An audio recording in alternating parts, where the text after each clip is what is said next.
Hey, welcome to the show. Another night here. Heads Up Advisor. Keep bringing them to you. Tonight, talk a little bit about the Great Resignation. Things to say on those cold calls. We've getting a lot of guys calling us up and asking, "What should I be saying? How do I say it?"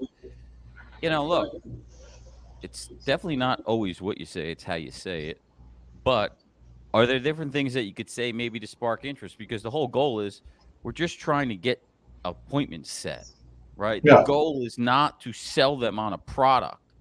The goal is to set the appointments. What do you say, Craig? I say that it's really simple to have a conversation. I mean, look, guys, you can't open your apps on your phone. You can't watch television without hearing about inflation, right? And the government's admitting to 8.3% inflation and going up. And so, how about this as an introduction?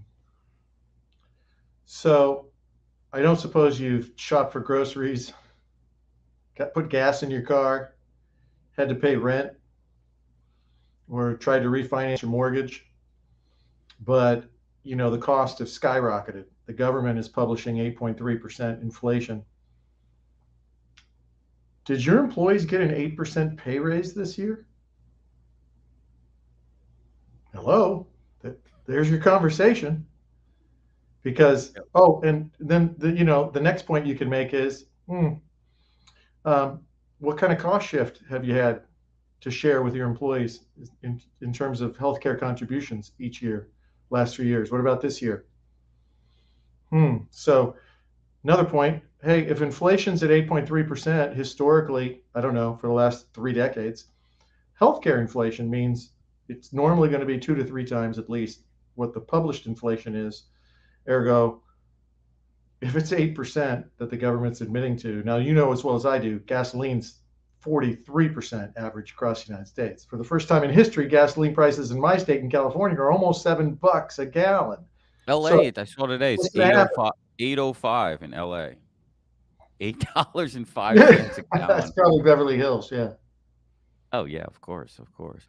Yeah, I think look, you're trying to create sizzle on these cold calls, and I actually happened to be talking to a friend of mine yesterday that started doing calls for solar, and I said, look, Oh, you know, you got to ask them a question. Say, look, you see 8% inflation out there. You and I both know that's bull crap because in Las Vegas, gas has gone up 100% in the last year. Now, how much money are you spending a month on your electric?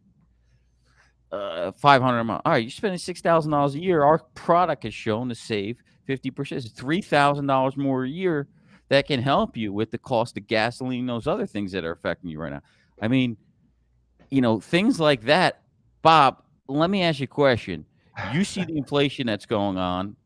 Your employees, you thought they were financially stressed the year before. What do you think things are like right now? And if you're calling a blue collar manufacturing company, which are great candidates for self-funding because lower wages, tighter margins, employer has to pay more for the benefits, more pressure on them. You can't lay that off to your employees. yeah. Bob, you know what's coming on the horizon with healthcare because you see inflation everywhere else. And you and I both know you can't lay it off to your employees because their gas went up 100%. Their groceries are up 50%. They're And already spending more than they make. if you do lay it off to them, how many are going to leave? How many are going to actively pursue options elsewhere because they just can't pay their bills? Yeah, basically the number says the number of voluntary separations or quits currently equals 4.4 million in April. That means 1.9 openings for every unemployed American, right? So people are leaving. They're looking Yeah. for better jobs. You're calling it the Great Resignation. This is an employee market right now. If you're a business owner, it's tough. I don't need to tell you if you're listening. It is this market where if you're an employee, go negotiate with your employer. And what people are going to want to, and my brother's in corporate and he's fighting every 3 to 6 months for more money. It never ends with him. I'd never want to hire him. He's a pain in the freaking ass. He'd want to own my company after 6 months. He'd be like, I feel like I Yeah. should have 70% equity because I do all the work now. That's my brother. Now he's pushed and got very far in life because of that. But back to the point is, you know, we talked before about, okay, we're going to have to pay more money. We're going to have to give employees more money so they don't leave. What is the point of employee benefits, Craig? It's a benefit for working for me. So now it's come back into play, guys, where you can sell the benefit and go, look, I got a way for you to give to your employees that's going to cost you less than everybody else. And that's by increasing the benefit plan, right? We're going to change your benefit plan and get the benefits richer. Yeah, that means Yeah. you're going to spend more money in healthcare, but collectively, the value that delivers versus what you're going to have to give them in their paycheck is going to be less. There's different stories that you can tell and different needs based on the different companies. And, maybe you're going to give them a raise, but you're not going to give them what they're asking for. And maybe you're going to bump the benefits up and do, a company-wide announcement. What do you think? I think you're right on. I mean, the reality is it's very simple thought process you have to go through to decide, how do I have a cogent conversation with a prospect? Usually HR for most employee benefit people. That's fine. You're lucky if it's finance, because that's a different conversation, but it's easy too. And so, what about, how important is the healthcare medical insurance for the culture of your company? Or, after wages, how important is the health insurance to your employees? Do you believe, do you think, do you feel like the healthcare plan increases retention, reduces turnover? What about, do you believe that the healthcare plan at your company is a competitive advantage? Right? And now you got conversations, and when you tie in the inflation and the healthcare, wreck that is headed towards everybody, you just have to look at the data. I just pulled up some stuff for the call today. Look, this is the reality. Every other article is about financial stress and its impact on mental health in a post-COVID world, right? So financial well-being is all the rage. So here's some data just came out today. 41% of surveyed employees feel that finances control their life. 31% are behind on their finances. 47% are concerned that the little money they have won't last. 45% say they're just barely getting by. 49% feel like they could handle a major expense. Hey, how about debt? Oh, the beautiful American way. Here's a story. 1700s, 1800s, even to the early 1900s, we had things called debtor's prison. Debt was considered no-go.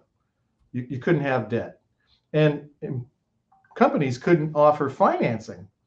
So it all happened in the auto industry. When Ford rolled out his cars, it was cash only. Consequently, a very limited number of people could afford the price tag to buy a new Ford. Well, eventually, a company called Chrysler, they made cars. There were lots of companies that made cars. Well, Chrysler was catching on, and they offered financing. That was unheard of. And so they were so successful, and they sold so many cars to people who could afford the financing but didn't have a lump sum money, that Ford had to do it. And then the rest became history. So now look at the average American. 66% have credit card debt outstanding. Obviously, the majority of people have mortgage debt. Personal loan debt, separate from a credit card, 4 out of 10 Americans. Student loans, 36%. Average balance, $26,000. But maybe that'll be less if there's a $10,000 jubilee, thanks to the White House. Look, things are coming down. The sky Yeah, is I going mean, to be falling there's soon. just, your employees are under so much financial pain and stress that your inability to control the healthcare costs is only going to make it worse. And so it's really a significant deal, and something you should help them prioritize. Yeah, look, guys, we're selling pain here, right? We talk about it. Sell the pain, push on the pain, or no, find the pain, push on the pain, sell around the pain. You got to do it, or else there's no reason. If you're going to meetings and you're just pitching a product, or just like it's a pitch fest, just Yeah. running through a template. It's not gonna stick as often. Story of two Paul says, employees. if there was only way to give zero copay for brand medications while spending less. Yes. Got a group. Shout out to Paul Pruitt. Sharks got a group that I Yeah. personally manage, about 80 something lives. $200,000 year one savings on pharmacy spend. And Yeah. I said to the client at renewal, I go, look, what you're not understanding is, had you been fully insured, your claims would have been $200,000 more. Okay. That means your renewal is going to be predicated off of that and those claims. What do you think that would look like? Oh, I didn't think of that. It makes sense. Anyhow, Yeah, you have to spoon feed them, right? You're painting a picture, basically. resell the strategy every year. And, we're getting a gentleman on, I forget the name, for the benchmarking tool, and this is great time to show your prospects, even your clients, here's what the market looks like. Here's what your competition is doing right now. Here's where your benefit plan stacks up against your peers, because this is what you're going to be up against with hiring right now. You think they're asking everything. It's an employee market. They want to know the money. They want to know the benefits. They want to know the vacation Yeah. days. I'm getting calls from people to work for us, and early in the conversation, they ask how many vacation days, and I'm They're kind of not like they're at not all. shy. What's in it for me, I'm buddy? kind of at all. I'm like, I would never ask that question, right? But this is the mentality, the mindset. They're not needy right now. Nobody's needy, and Mhm. so again, we're just trying to give you some ideas here as we're in the market, as we're hearing things from other brokers, as we're cold calling. I got a guy in the office that books 40 appointments a month for employers. So I get to hear a lot what's going on, things that are working, things that aren't, and tweaking it a bit here, because we're going into summer here essentially, but winter is coming, and if you're not starting that marketing campaign, you're gonna be in trouble. They're just not gonna get the opportunities in the fourth quarter. I think it could be a great fourth quarter. I'm always optimistic about them. Yeah. But you just Hey, got to be prepared. What the heck are you going to say when you finally get the opportunity? It isn't difficult. It's just a story you tell yourself. It's just, there's just ammunition laying around everywhere, right? Talking about financial stress of your employees and inflation and the insurance carriers making record profits and on and on and on and on. And, look, John, couldn't you just at the end of the day, I mean, couldn't you just very easily walk into a prospect and say, I just want to paint you a picture, or tell you a story about the experience that employees had at this company before I came in. And when we went to the pharmacy, they had this experience, and the docs and the specialists in the hospital and surgery and emergency room and prescriptions. Okay. And then we got involved. They got strategic. They listened to a experienced consultant. And now look what happened to the story of a typical employee when they went here and here and here and here. And you just tell them this great story about before and after. yeah, I mean, here, tilt your camera down a little bit there, Craig. Yeah, look, I think the reality is that's an opportunity that you can go in and have a conversation with, right? It's funny you mentioned this. I am currently working on uh, case study templates for Virtue Health, and if you're a advisor doing business with Virtue Health, uh, we'll draft up the case study for you in our branding, then one in yours. We'll get you a checkout. I mean, guys, go wave the flag uh, on what you're doing for your clients. So, this is a marketing piece here. Okay, let the client speak for you. Right, here's one of my main case studies. And look, guys, you only need to have one really good one to have to show. Right, don't think you need 20 accounts doing it. Look, 1.3 million over 5 years on a 55 live group. Right, here's the PEPY. I'm editing this Ridiculous. PDF still. 1.3 million. Here's how we stack up, so on and so forth. And so this is something that you could start out with and say, look, let me just give you an example of what we've done. Does this sound of interest to you? Is this something that would be helpful for your organization? No? Okay, bye. See you later. I mean, That's the what are we hard thing doing? to What, do. what, what are you trying to do here with your Yeah. benefit plan? Don't Because I fall can't for help that. you if you don't want to be helped. We're really interested and we really like you, and we just like you to give us a quote. Don't fall for it. We thought you were great. We thought you were great. We really Mhm. liked you, but next year, next year. Um, Next year. but yeah, showing them competition, because look, go against shit, did I lose my video? Go You're in there back. and show the competition and say, hey, this is what's going on right now in the market. You know it, I know it, and here's what how your plan stacks up. How do you feel about that? Is that something you'd like to change? Because you Yeah. may want to go in again, instead of pitching saving money and self-funding, pitching, hey, what if we increase the benefits for what you're paying now or 10% more? How much of effect would that have to Yeah. with your employees as far as retention goes? Because God forbid, if you're trying to hire employees right now, it's very difficult to find good people. And that's because most companies are smart. They're not going to let the good people go. Okay. So you want to do the same thing as an employer, is retaining talent. John Clay says 65% of people are looking this year. Of those, 44% have begun the process of looking. Yeah. People are smartening up. It's that type of market. Crazy, What do you but see? true. You're working with larger employers, Craig. What are you seeing on that side? Yeah, they're all complaining. They're all challenged and they're all frustrated by the same things we are. It's tough to find people. And so they default to the easy button, right? So what do? Shoot, they're all throwing money at new hires, $5,000 signing bonus, $10,000 signing bonus. And it's, you know, if you just had healthcare, if your healthcare was a competitive advantage, that would do a lot of the recruiting for you. That would increase retention, reduce turnover, because they wouldn't be able to get the kind of deal you're offering them anywhere else. How valuable would it be if for the next 4 years you didn't have to cost shift to your employees and they could keep all of their pay raise every year? Would that be meaningful? Because at the end of the day, if it's not, you got to whip out Oren Claff on them and go, look, I'm not going to work harder at this saving your company money than you're willing to. I'm glad you brought Warren Claff up, because I completely forgot what I was going to talk about. Was so coming out of COVID, he talks about the big picture. Things are changing, right? So I had put together a presentation and had the big COVID ball spinning. I hit the button, it comes in spinning. Post COVID, here's what you got to worry about, right? You've got to come up with a story that the world is changing, things are changing, the market is changing. You're going to get left behind, right? And then what does he talk about? His format better than any. The big idea, right? The flash roll. Flash roll's your case study. The big idea. What's the book? Oren Clef. Pitch anything. Pitch anything. And look, guys, read through it, but it's not necessarily just pitch. It's going to be you could tweak it to our industry, right? Because you can't just come in Exactly. and Don't pitch. be so goddamn literal, people. Yeah, I mean, even Jordan Belfort stuff. If you're listening, you haven't read Yeah.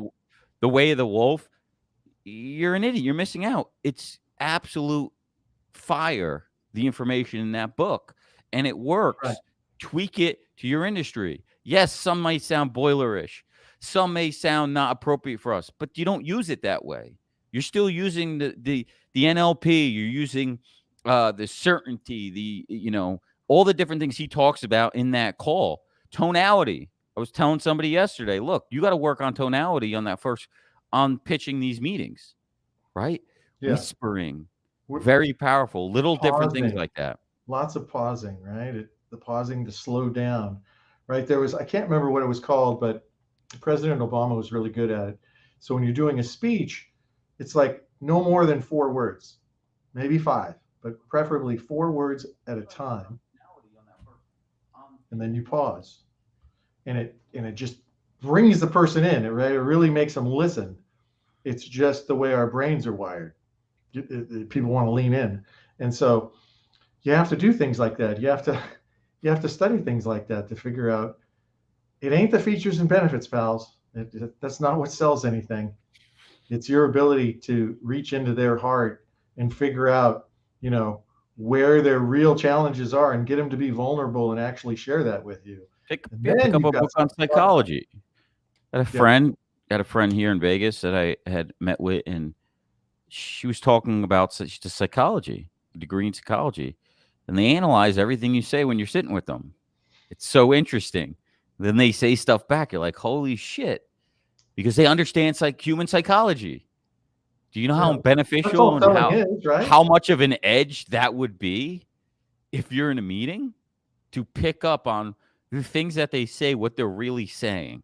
Okay, and yes, it comes with experience, but Yeah. you want a Which for shortcut. guys is harder than women, right? So guys, if you're just sitting there waiting to talk, that means you're not listening. If you're not listening, you're not really hearing the message in the words that they're using. And so you're waiting to talk, and then you jump on them, and then what do? You trigger this defensive response. And so it really is, it's this battle of all of us, right? Figuring out how to deliver clarity, certainty, and confidence into the prospect so that they don't have issues, right? So that when you ask them the questions that really go deep, not surfacey stuff, then as they're explaining it to you, they're getting the clarity and the certainty and the confidence that they need to say yes to you, to change, and to change to you. And ultimately, that's what most of you are trying to do. Yes, sir. Sell destination. Hey, show sponsor, Virtue Health. Check us out. Got a webinar next Tuesday. Ooh, Gonna that's keep a couple hundred people. gonna keep running them. Gonna keep running them. Let me share the screen. Check out virtuealliance.com. Okay. Where is the window here? I'm gonna pull it up. All right. Not so easy here.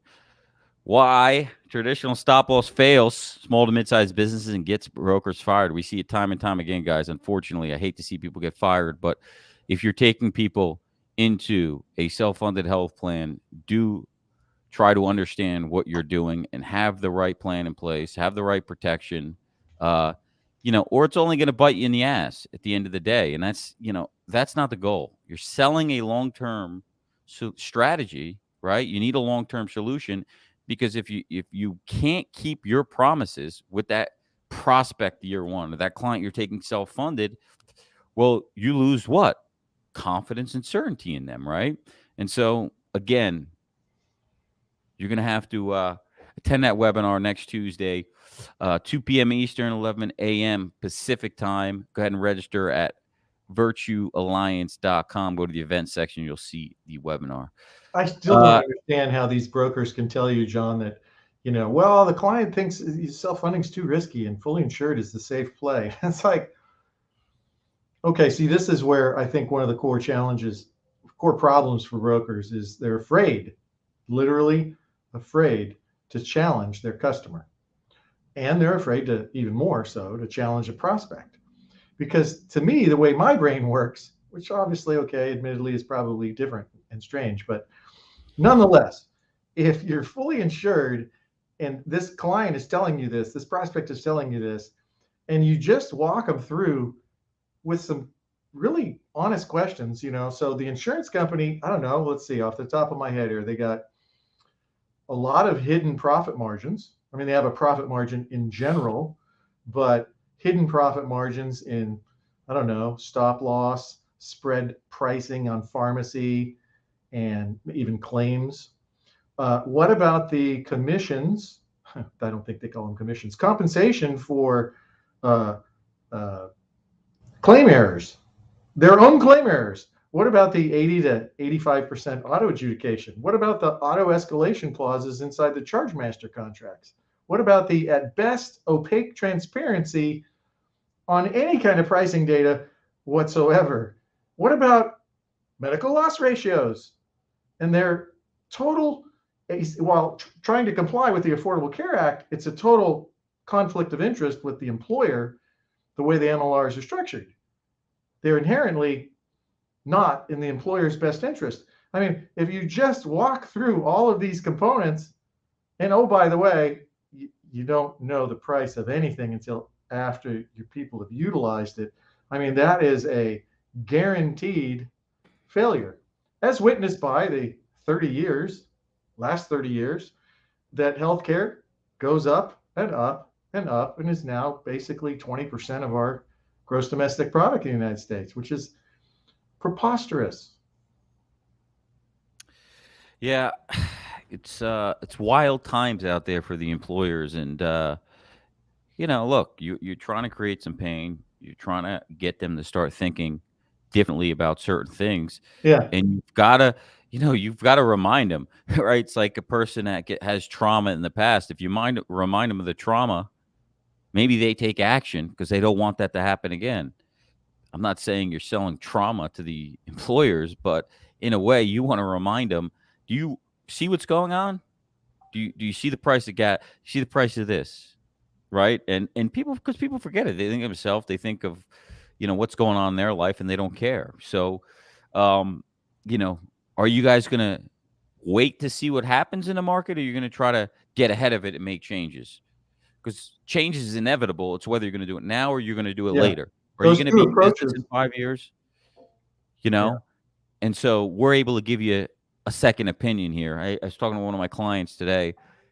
The guy, the guy, he's super aggressive and owns 30 something real estate properties now. Took all his money from the business, and he's talking about it and all the changes and different things that's going on right now. And he's talking about, you got to have a couple advisors, John. Because I was like, I want to get in real estate. Can you tell me, I'm happy if you could teach me anything of it. You got to have a different accountants. One tells you one tells they're not right. You got to have more than one. I said the same thing applies for benefit advisors, man. 98% of them out there don't understand anything. And so that's Yeah. a story you can tell. Bob, how many accountants do you have? Do you have one for your business? Do you have one for tax strategy? Do you have one for real estate that just specializes in that? Okay. This is what we specialize in. That's why you want us. Okay. Yeah. We can leave your broker in place. We can help with the Yeah. implementation. We can help, with the strategy. By the way, who pays the broker on your case? Oh, it's not you. Well, let's just put that on the shelf for just a second. It's not you. So who pays the broker? Oh, the health insurance company does. Does the health insurance company have money? No. They have your money, don't they? You pay them a premium. And out of the premium, in your mind, well, the insurance company's paying the broker.